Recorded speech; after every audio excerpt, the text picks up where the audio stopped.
GSI Channel, cerdaskan akal, iman, dan amal. Bismillahirrahmanirrahim. Assalamualaikum warahmatullahi wabarakatuh. Salam sahabat GSI Channel yang mulia. Hari ini kita mau ngobrolin tentang betapa pentingnya seorang muslim tuh punya ayat favorit di dalam hidupnya. Al-Quran adalah bukan cuma sumber hukum Islam ya, sumber dari agama ini, sumber dari seluruh isi agama Islam, baik itu hukum, baik itu akhlak, baik itu ibadah ya, semua itu kita ambil dari Al-Quran. Dan Al-Quran ini adalah kalam Allah, kalimat Allah yang Allah berikan kepada manusia. Maka logikanya orang yang beragama Islam harus memiliki ikatan yang kuat terhadap Al-Quran. Ada 6.234 ayat di dalam Al-Quran, terbagi dalam 114 surat. Yang kalau pakai mushaf Madinah itu 604 halaman. Kalau kita disuruh memahami semua ayat yang ada di dalam Al-Quran, rasanya tidak mungkin. Yang paling sempurna pemahamannya dalam Al-Quran tentu Nabi Muhammad SAW. Sedangkan kita mencoba mempelajari satu demi satu ayat yang dengan menjadikan ayat ini sebagai bagian yang penting dalam hidup kita, dalam diri kita, itu artinya kita sudah hidup berdasarkan tuntunan Allah. Kita paham ya artinya moto, prinsip ya, sesuatu quote yang kita ciptakan. Dan biasanya sesuatu quote itu yang kita jadikan panduan dalam bersikap. Misalkan kalau saya punya moto, cerdaskan akal, iman, dan amal. Itu kalimat yang saya buat untuk moto hidup saya gitu. Jadi yang paling penting dalam hidup saya itu akal, iman, dan amal. Walaupun ini moto spesial ya, karena saya ngambilnya juga dari Al-Quran gitu. Tetapi alangkah baiknya kalau kita punya ayat favorit yang teksnya aslinya itu ambil dari Al-Quran. Dulu ketika saya awal-awal masuk Islam, saya sangat terpukau dengan Al-Ikhlas. Qul huwallahu ahad, Allahus samad, lam yalid walam yulad, walam yakul lahu kufuwan ahad. Itu buat saya ayat yang luar biasa besar artinya di dalam hidup saya. Karena ketika itu saya berdebat dengan seorang kiai. Kita sedang membandingkan Tuhannya Kristen itu seperti apa. Dulu saya dari Kristen Katolik. Dan Tuhannya orang Islam tuh kayak mana? Hebatan mana, kerenan mana, kan begitu ya. Topik debatnya, topik diskusinya. Guru saya mengatakan kul huwallahu ahad, Allah itu satu. Dan ketika itu logika saya mendebat, saya katakan Purwanto juga cuma satu. Memang Tuhan menciptakan dua Purwanto? Enggak, satu Purwanto.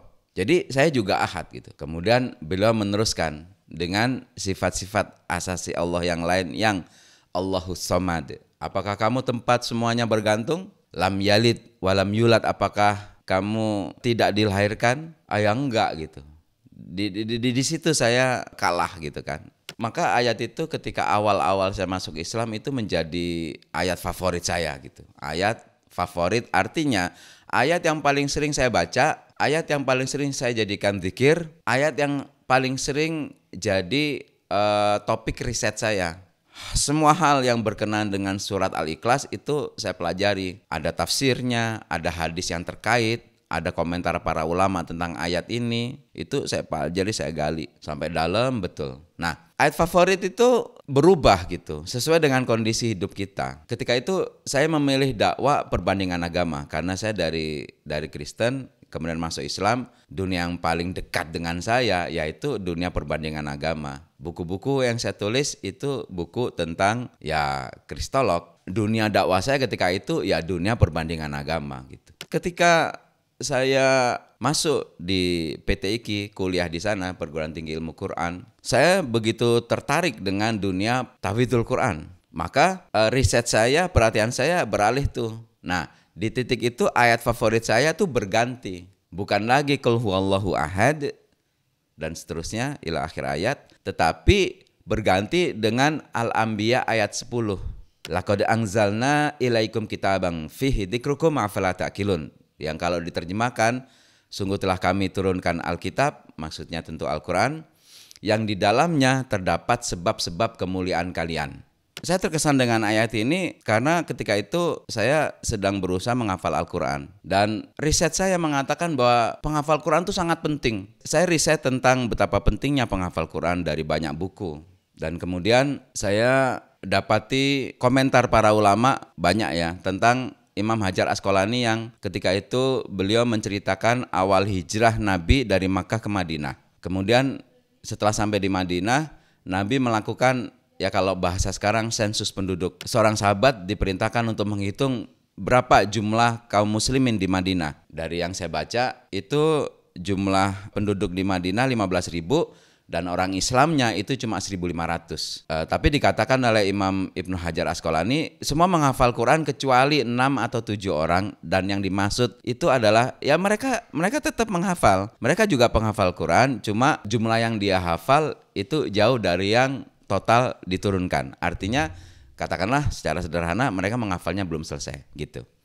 Jadi dari sini ada ahli yang mengambil kesimpulan, dan saya juga mengikuti kesimpulan ini, bahwa syarat bangkitnya peradaban Islam itu ditentukan dari jumlah para penghafal Quran. Dan minimal angkanya itu 10%. Karena dalam kisah sejarah yang tadi, umat Madinah itu cuma 1.500 dari total jumlah penduduk yang 15.000, berarti dia minoritas 10%. Dan semuanya penghafal Quran. Dari sana kita ambil angka gitu ya. Berijtihad kita mengambil angka bahwa peradaban Islam ini akan jaya kalau jumlah penghafal Qur'annya sudah 10% dari pemeluknya. Nah kalau sekarang jumlah umat Islam itu 1,6 miliar katakan demikian, maka 10%-nya tuh harus ada tuh penghafal Qur'an sebesar 10%. Kenapa kok penghafal Qur'an yang jadi parameter? Karena orang yang paling banyak berinteraksi dengan Al-Qur'an itu penghafal Qur'an. Kita bisa lihat frekuensi bacanya, kita bisa lihat frekuensi murojaahnya, bagaimana dia setoran, bagaimana dia ngafal, bagaimana dia mengulang-ulang, menguatkan hafalan, menyetorkan kepada guru. Jadi bisa dibilang manusia Islam yang paling banyak berinteraksi dengan Al-Quran itu ya para penghafal Quran. Sehingga ayat ini sedemikian berkesan dalam diri saya. Dan kemudian saya riset sabda Nabi yang terkoneksi dengan surat ini, Al-Anbiya ayat 10. Maka saya temukan hadis, Innallaha yarfa'u bihadzal kitabi aqwaman wa yadau bihi akharin. Allah akan mengangkat derajat suatu kaum yang kaum itu memuliakan Al-Quran, dan sebaliknya Allah akan merendahkan derajat suatu kaum yang kaum itu tidak memuliakan Al-Quran. Nah, dua nas ini yang sekarang menjadi ayat favorit saya. Nah, ayat favorit ini adalah ayat yang berkorelasi penting dengan kehidupan kita, ayat yang paling tepat dengan cerita kehidupan kita, yang lalu kita ambil dan kita kenang, dan kita jadikan bahan dzikir yang paling sering, bahan pemikiran yang paling sering, topik riset yang paling sering kita teliti dalam hidup kita. Dan itu mewarnai hidup kita. Ayat favorit itu bisa menjadi semangat kita, bisa menjadi prinsip hidup kita, bisa menjadi tujuan hidup kita. Contoh, Al-Anbiya ayat 10 dengan hadis tadi, itu membuat saya berdakwah untuk membuat sekolah. Impian kita pengen bikin sekolah gratis, sekolah yang bagus tapi gratis, dan prosesnya telah berjalan 7 tahun ini. Apa yang kami buat itu adalah akibat dorongan dari Allah melalui ayat ini, akibat inspirasi, akibat motivasi dari ayat ini. Coba lihat, 2 nas, 1 ayat Al-Quran dan 1 hadis, itu bisa menghasilkan sekolah impian.